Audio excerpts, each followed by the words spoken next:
First at 10 tonight, we're less than a week away from the walls coming down on a building that's been the center of a massive investigation for months.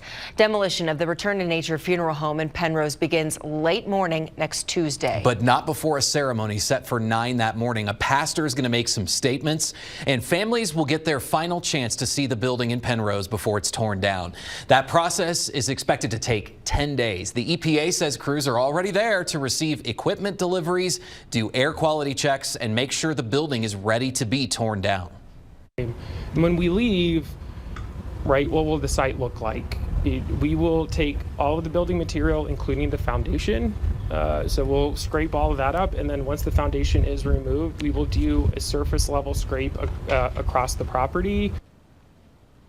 11 News reporter Jared Dean is joining us in studio now. Jared, you spoke with a victim who says this demolition is a long time coming.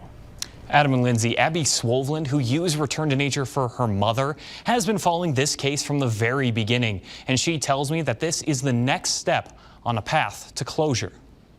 But it doesn't need to be there. It's been there too long as it is. For months, the fate of the Return to Nature funeral home building has been uncertain. After 2 delays for the destruction of the site, those impacted finally have a date. On Tuesday, families will have their chance to close this chapter in a months-long case. Some want to see the site turned into a memorial, a permanent reminder of what happened. This horrible tragedy can't all be for nothing.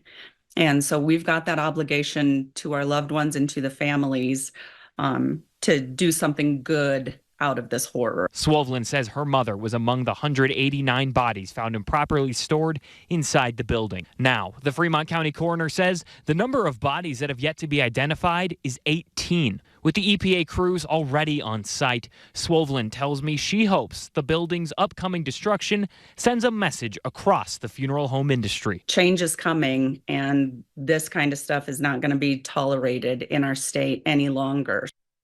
Swovland tells me her and others are working on developing their own memorial here in the Springs, but they are still working on the final details.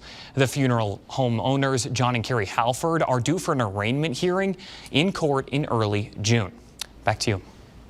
We'll be following this case as it makes its way through the court system, as we have been. Jared, thank you.